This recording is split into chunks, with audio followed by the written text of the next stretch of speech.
The morning of May 20, 1927 began in a thick coastal fog over Roosevelt Field, Long Island. A young airmail pilot named Charles Augustus Lindbergh climbed into a single-engine monoplane he had named the Spirit of St. Louis. The aircraft was loaded so heavily with fuel that the wheels nearly buckled on the muddy runway. He had no radio, he had no parachute, he had no co-pilot to relieve him. What he had was 450 gallons of gasoline, a wicker seat, a periscope to see ahead through the wall of fuel tanks blocking his forward view, and the audacity to believe he could cross an ocean alone. 33 hours and 30 minutes later, he landed at Le Bourget Field outside Paris on the night of May 21, 1927. A crowd of 150,000 people surged onto the airfield in the dark, tearing pieces of fabric from the aircraft as souvenirs. French police struggled to extract Lindbergh from the chaos. Lindbergh became, in a single sleepless flight, the most famous human being alive. The Orteig Prize, $25,000 offered 8 years earlier by a New York hotelier named Raymond Orteig, was his. So was something larger. He had compressed an ocean into a day and a half. He had announced that the Atlantic, which had defined every previous era of Western civilization as a barrier, was now merely a distance. Aviation, in that single crossing, had become a serious instrument of human power. Within 5 years, regular transatlantic mail would follow. Within 12 years, transatlantic passenger service would begin. Within 20, military jets would routinely cross oceans. Lindbergh's flight, by some measures, was the single most important aerial event of the 20th century, because it taught the world that distance was no longer destiny. 34 years and 5 days later, on May 26, 1961, 3 United States Air Force officers in pressure suits climbed into a Delta-winged white aircraft at Carswell Air Force Base in Fort Worth, Texas. The aircraft was named the Firefly. Its serial number was 59-2451. It had 4 General Electric J79 turbojet engines under its wings, each capable of 15,600 pounds of thrust in afterburner. Its skin was made of bonded aluminum honeycomb panels designed to survive sustained flight at twice the speed of sound. Its mission that day was to fly from a timing gate over New York to Le Bourget Field, the same patch of ground where Lindbergh had landed, and to do it in less than 1/10 the time the Spirit of St. Louis had taken.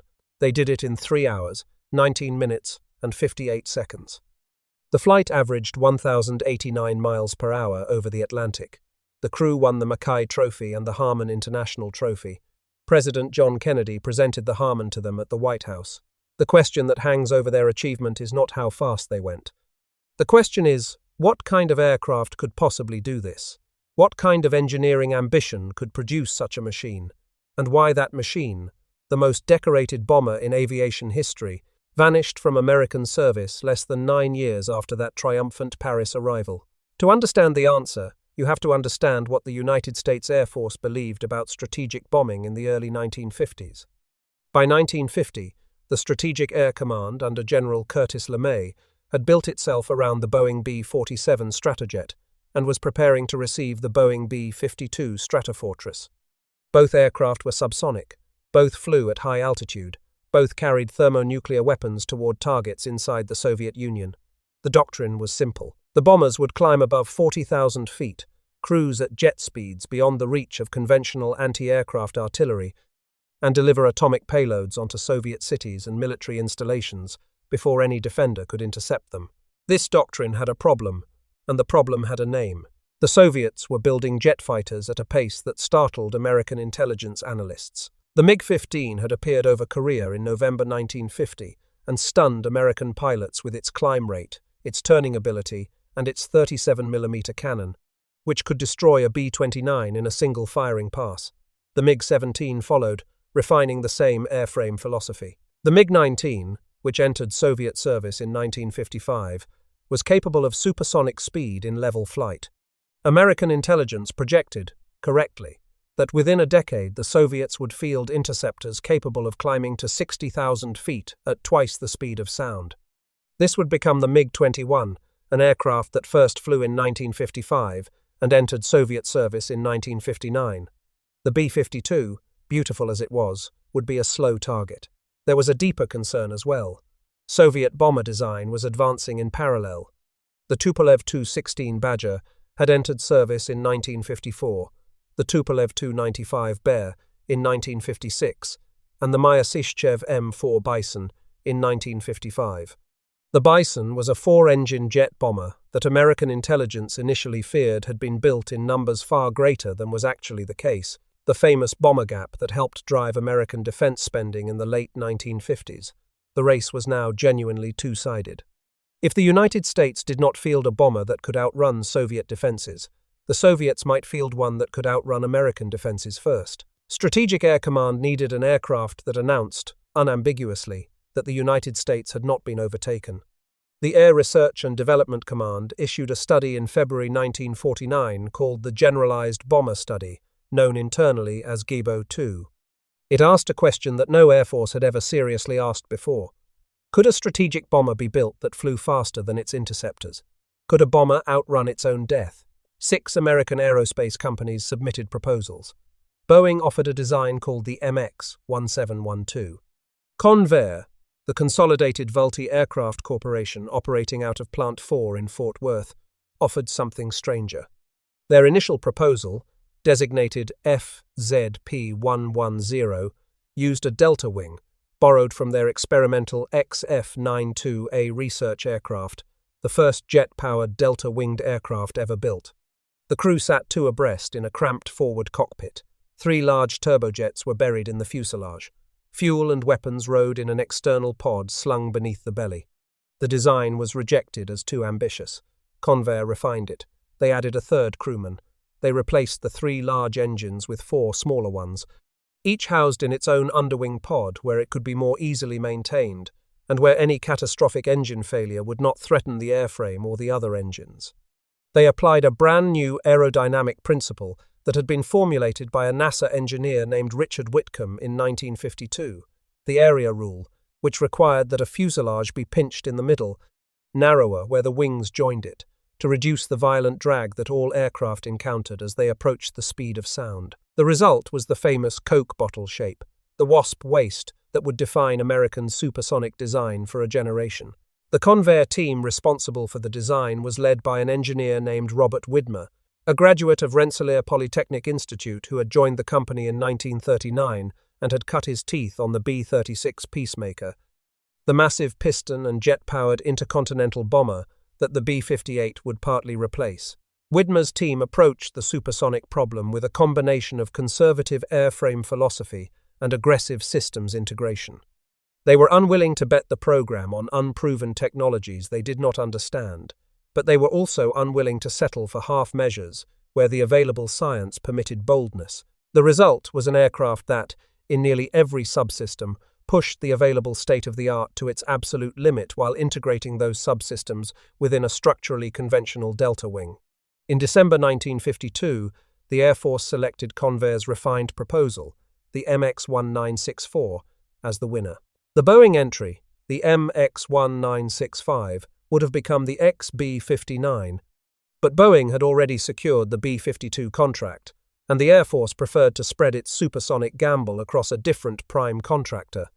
In February 1953, the development contract was signed. The aircraft would be designated the B-58, and it would carry a name borrowed from one of the Convair engineering team's favorite words for a fast-moving operator, a hustler. What the engineers in Fort Worth had committed themselves to building was not an aircraft. It was a flying contradiction. They needed a bomber with the range and payload of a strategic weapon that could nonetheless cruise at twice the speed of sound for hours at a time, at altitudes above 60,000 feet, with 3 crewmen, full nuclear weapons, and enough fuel to reach the Soviet Union and return.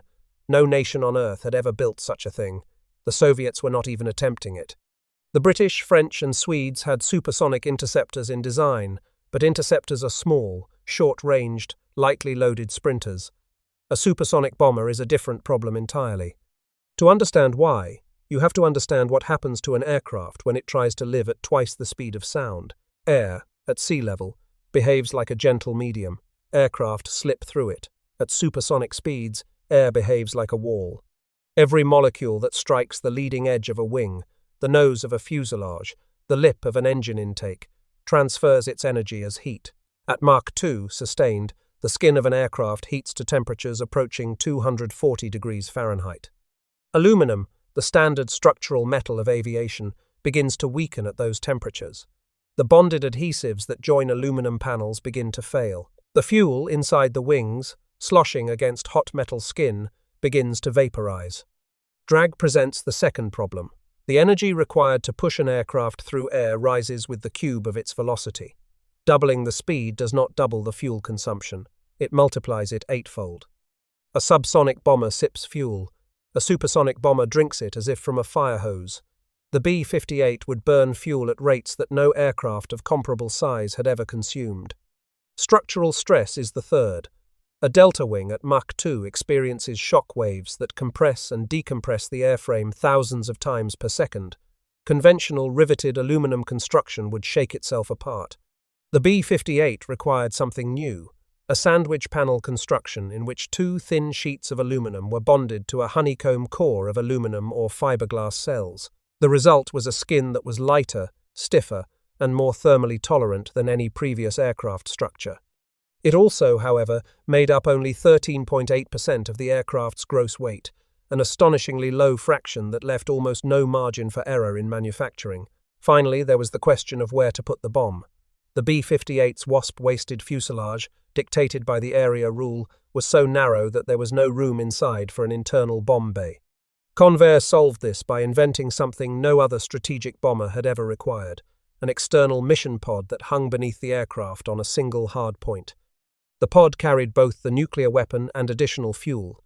It could be released over the target. The aircraft would then fly home thousands of pounds lighter and noticeably faster.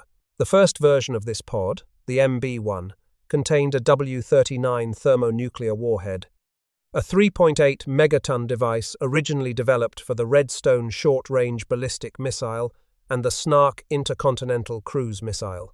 The W-39 alone weighed 6,230 pounds and was fitted into the lower portion of a streamlined steel pod 57 feet long. The pod also carried more than 20,000 pounds of additional jet fuel, extending the Hustler's range during the long cruise phases over hostile territory. Later versions used a two-component pod, in which the upper fuel section could be jettisoned first, leaving the lower weapon section attached for the run to the target. By 1961, the aircraft had been modified to carry an additional 4 nuclear weapons on underwing hardpoints, raising its total payload to 5 thermonuclear devices. The Hustler could deliver more nuclear yield on a single sortie than the entire bomber forces of most nations on Earth. The 4 engines that powered the aircraft were General Electric J79 turbojets, an extraordinary piece of machinery in their own right. The J79 was the first American jet engine specifically designed for sustained supersonic flight. Each was 16 feet 10 inches long, weighed about 3,500 pounds, and produced 15,600 pounds of thrust in afterburner. The variant fitted to operational B-58 aircraft was the J79-GE-5. The Hustler was, in effect, the proving ground for an entire family of American supersonic engines. The B-58 first flew on November 11, 1956, at Carswell Air Force Base. The test pilot was a Convair veteran named Beryl Erickson. Crowds of engineers, Air Force officers, and journalists watched the white Delta-winged aircraft climb into the Texas sky on its 4 columns of orange afterburner flame. The first flight lasted 38 minutes and reached Mach 0.7. On December 30, 1956, on the 18th flight of the program, the aircraft exceeded the speed of sound for the first time. On June 29, 1957, on the 24th flight, it sustained Mach 2.03 at 43,000 feet. The engineering challenges that had seemed insurmountable in 1952 had been solved. What had not been solved, and what would haunt the program throughout its operational life, was the question of how to fly such an aircraft safely. The B-58 was not forgiving. Its delta wing produced very little lift at low speeds, which meant landing approaches had to be flown at speeds well above 160 miles per hour, faster than any previous bomber. Its center of gravity shifted dramatically as fuel burned out of its various tanks, requiring the defensive systems officer to manually transfer fuel between tanks throughout every flight to keep the aircraft balanced. Its yaw damper, the electronic system that kept the aircraft pointing straight at supersonic speeds, was a single point of failure. If the yaw damper quit at Mach 2, the aircraft could disintegrate within seconds. The original ejection seats were conventional. They worked at subsonic speeds. They did not work at Mach 2. A pilot who tried to eject from a B-58 at supersonic speed would be exposed, in his pressure suit, to air blast forces that would tear his limbs from his body. Several B-58 crews died in early flight testing because of this. In response, the Stanley Aviation Corporation of Denver, Colorado, developed something the world had never seen before, a fully encapsulated ejection seat. When activated, a clamshell closed around the seated crewman, sealing him inside a small, pressurized capsule with its own oxygen supply, parachute, and survival raft. The pilot could continue to fly the aircraft from inside the closed capsule. The capsule could then be ejected at speeds up to Mach 2 and altitudes up to 70,000 feet. Each crewman had his own capsule. To qualify the system, the Air Force conducted live ejection tests using bears and chimpanzees. On March 21, 1962, a 2-year-old American black bear, nicknamed Yogi, was strapped into a capsule and ejected from a B-58 at 35,000 feet. Traveling at 870 miles per hour, Yogi survived the supersonic ejection and parachuted to the ground in 7 minutes and 49 seconds. He was then euthanized so that veterinarians could examine his organs for internal injuries. There were none. The Stanley capsule was approved for service in 1963. The first B-58 reached operational service with the 43rd Bombardment Wing at Carswell Air Force Base in late 1959. The aircraft was declared fully operational on August 1, 1960. The 305th Bombardment Wing at Bunker Hill Air Force Base in Indiana, later renamed Grissom in honor of astronaut Gus Grissom, began receiving aircraft in 1961. By the end of production in October 1962, 116 Hustlers had been built. Each cost approximately $12.44 million, a sum that contemporary newspapers compared to the aircraft's weight in gold. The crews who flew the aircraft loved it. They called it a fighter pilot's bomber. They referred to themselves, with the swagger that comes naturally to men who fly the fastest combat aircraft in the world, as Hustler drivers. The cockpit configuration itself reinforced this culture.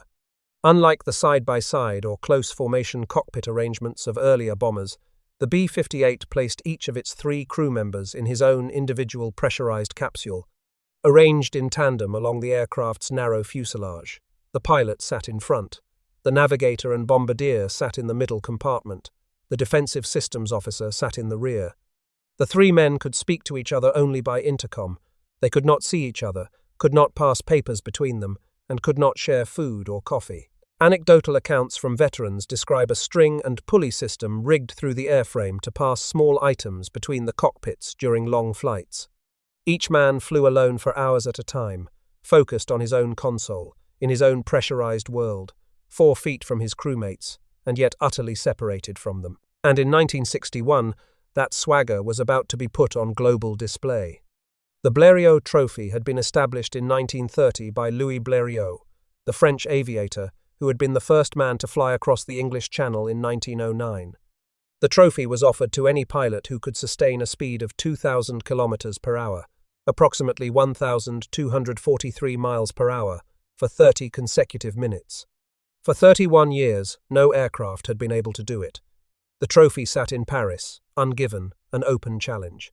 On May 10, 1961, 16 days before the New York to Paris flight, the Firefly itself, the very aircraft we have been discussing, took off from Edwards Air Force Base in California with a different crew.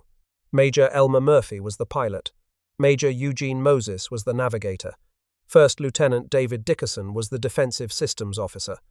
They flew a closed course of 669 miles, sustaining 1,302 miles per hour for 30 minutes and 43 seconds.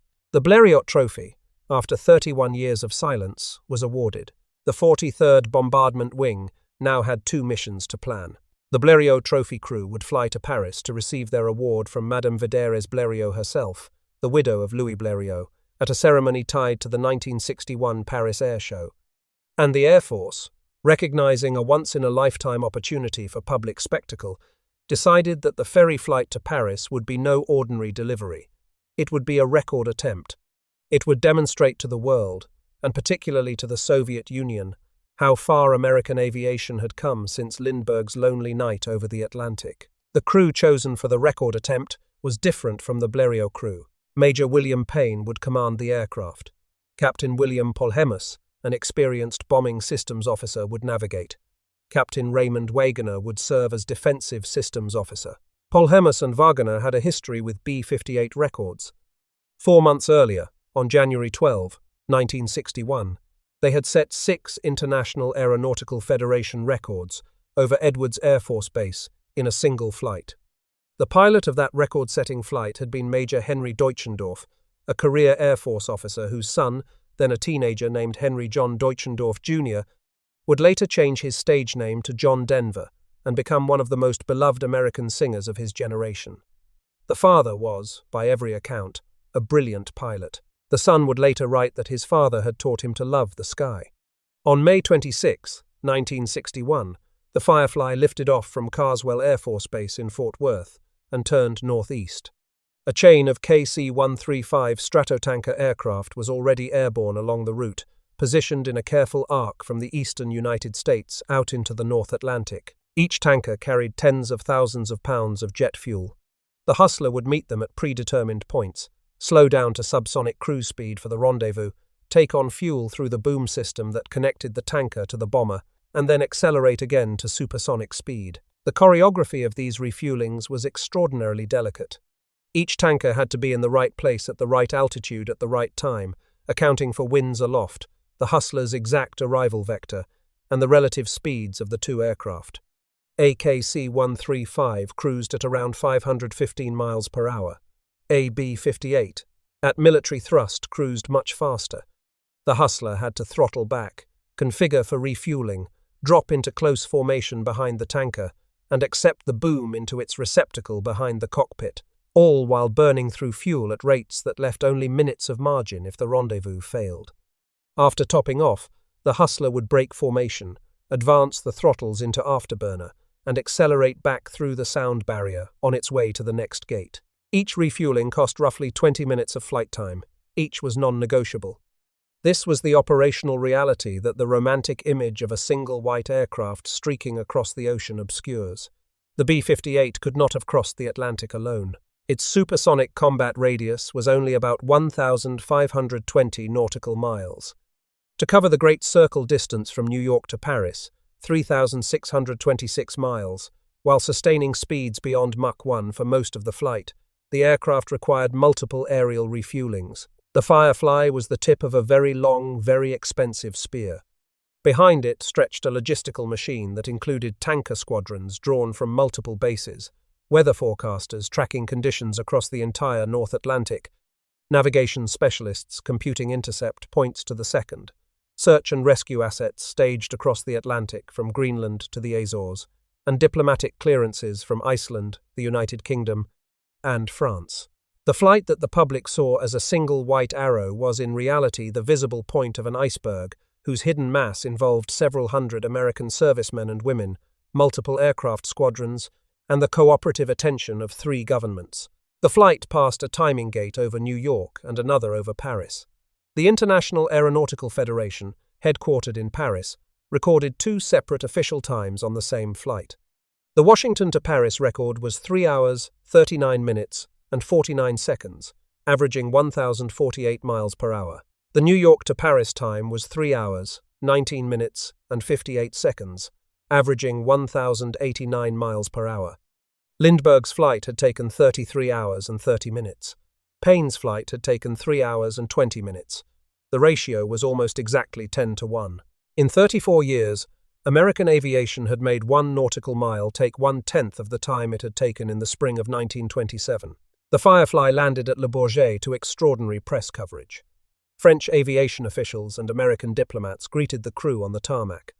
The next day, May 27, 1961, Madame Alice Védérez Blériot, the widow of Louis Blériot, presented the Blériot Trophy to the Murphy crew, the marble statue of a man emerging from clouds, passing into permanent American custody. The 43rd Bombardment Wing now held both the world's most prestigious sustained speed record and the world's most newsworthy point-to-point record, set by the same aircraft, 16 days apart.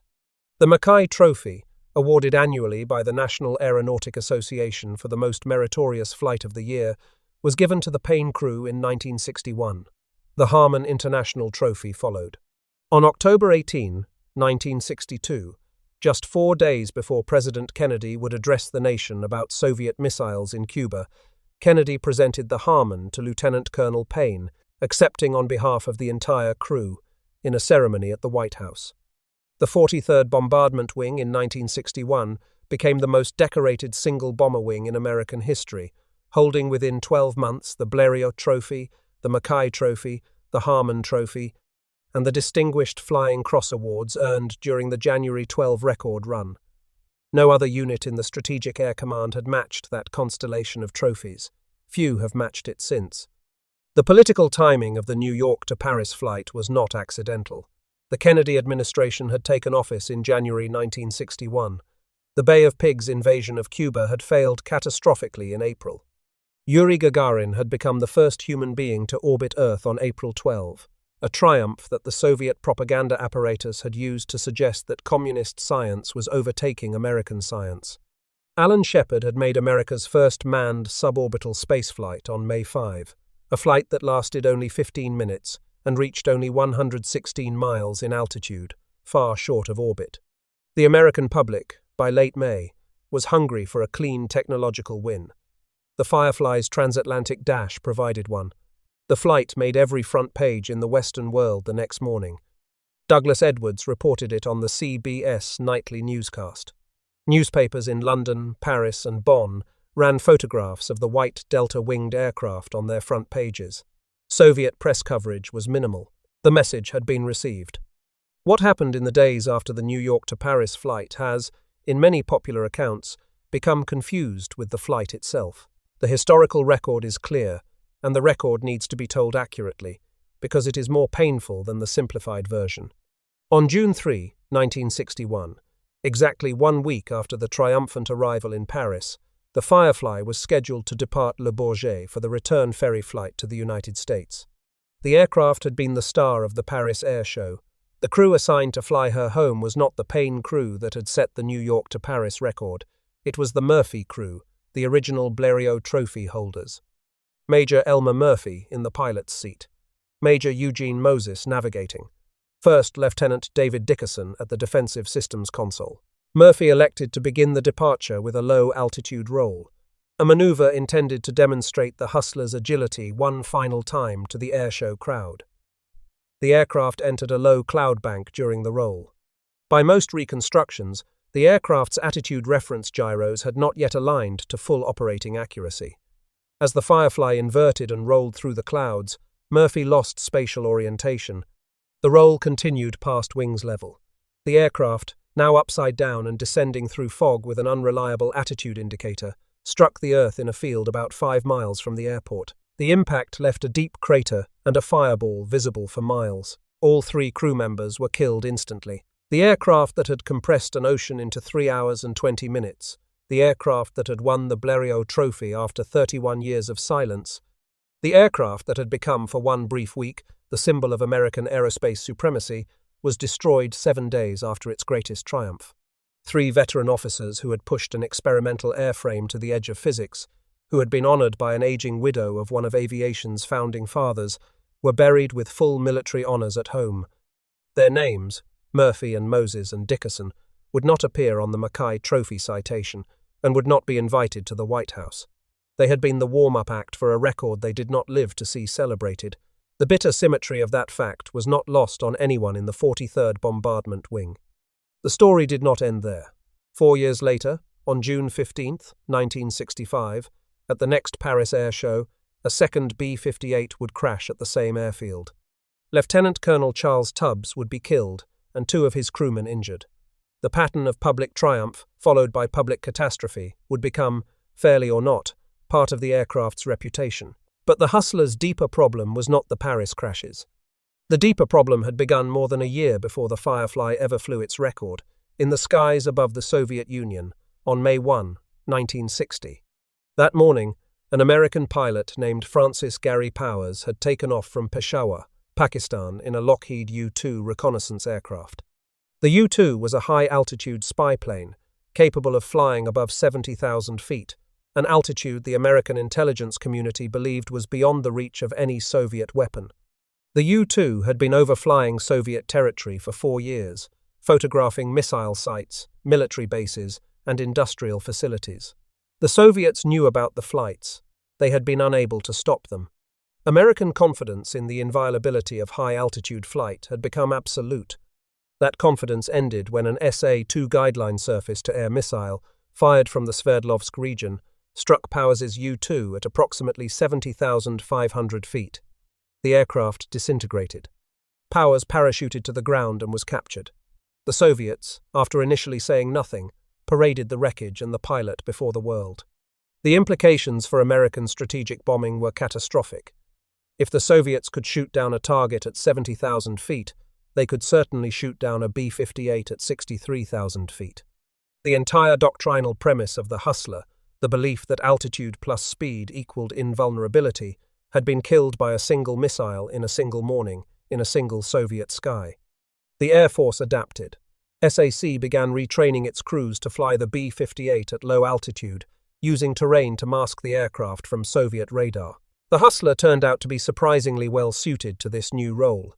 Its delta wing handled low-altitude turbulence well. One crew flew a B-58 at less than 500 feet for 1,200 miles, averaging 683 miles per hour, an unprecedented, sustained, low-level supersonic mission. But the new role broke the original economics of the aircraft. At low altitude, fuel consumption tripled. Unrefueled range collapsed. The number of tankers required for any operational mission doubled. The B-52, larger and slower and far cheaper to operate per hour, could carry more weapons farther on the same fuel and was easier to convert to the new low-altitude profile. The strategic case for the Hustler, never strong on cost grounds, became impossible to defend in the new tactical reality.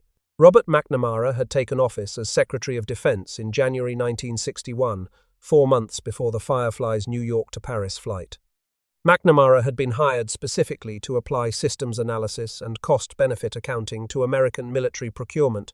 By 1965, his analysts had concluded that the B-58 cost 40% more per flying hour than the B-52, while delivering a smaller payload to a shorter range under more dangerous tactical conditions. The aircraft was, by McNamara's metrics, indefensible. The 43rd Bombardment Wing flew its last operational B-58 mission in 1970. The 305th Bombardment Wing followed. On January 16, 1970, the very last B-58 flight took place when a TB-58, a trainer, serial 55-0668, was ferried to the Military Aircraft Storage and Disposition Center at Davis-Monthan Air Force Base in Tucson, Arizona, the Great American Aircraft Graveyard, known as the Boneyard. The Hustler had been operational for 9 years and 5 months. Of 116 aircraft built, 26 had been lost in accidents, a loss rate of 22% that still ranks among the highest of any operational American aircraft. In 1977, the United States Air Force sold virtually the entire stored Hustler fleet to Southwestern Alloys of Tucson. The aircraft were cut apart with torches and reduced to ingots of recycled aluminum. The decision to scrap rather than preserve was driven partly by budget and partly by the fact that the J-79 engines, the Stanley capsules, and certain structural details remained classified. 8 Hustlers were saved as museum pieces. None of them is the Firefly, whose scattered remains lay in the French countryside for years before being finally cleared. The Cowtown Hustler, serial 59-2458, the aircraft that on March 5, 1962 would fly Los Angeles to New York to Los Angeles in 4 hours, 41 minutes during the actual Operation Heat Rise mission to capture the last Bendix Trophy ever awarded, sits today at the National Museum of the United States Air Force at Wright-Patterson Air Force Base in Dayton, Ohio. Greased Lightning, serial 6-1-2059, the aircraft that on October 16, 1963, flew Tokyo to London in 8 hours, 35 minutes, sits at the Strategic Air Command and Aerospace Museum near Ashland, Nebraska. The remaining preserved aircraft are scattered across Air Force bases and aviation museums in Indiana, California, Arizona, Texas, and Arkansas.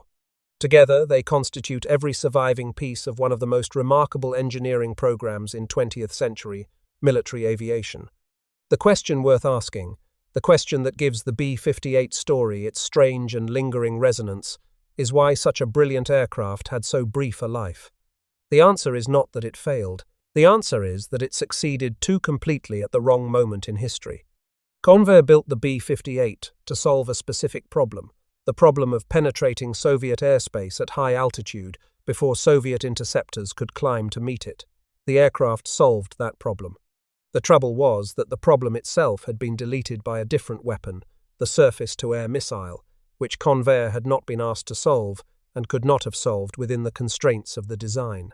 By the time the first Hustler reached operational squadrons, the doctrine that justified its existence had already been killed in the Soviet sky over Sverdlovsk. The aircraft was an answer to a question the Cold War had stopped asking. This is the bitter lesson the B-58 teaches, and it is a lesson that recurs across the history of military procurement.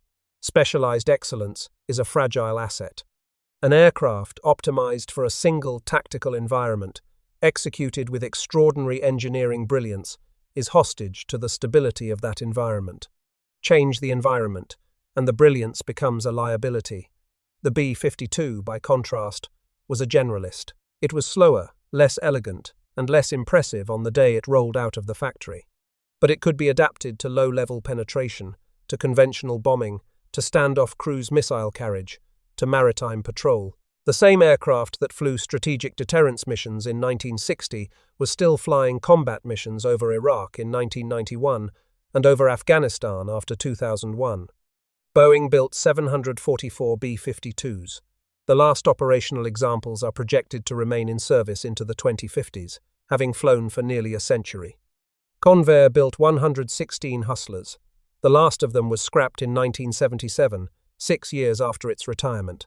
The aircraft that compressed Lindbergh's ocean into 1/10 of his time, the aircraft that won every major aviation trophy of its era, the aircraft that sustained Mach 2 in level flight as routinely as a B-52 cruised at jet speeds, was overtaken by the strategic environment in the 3 months between the U-2 shootdown of May 1, 1960, and the B-58's declaration of full operational status on August 1 of that year.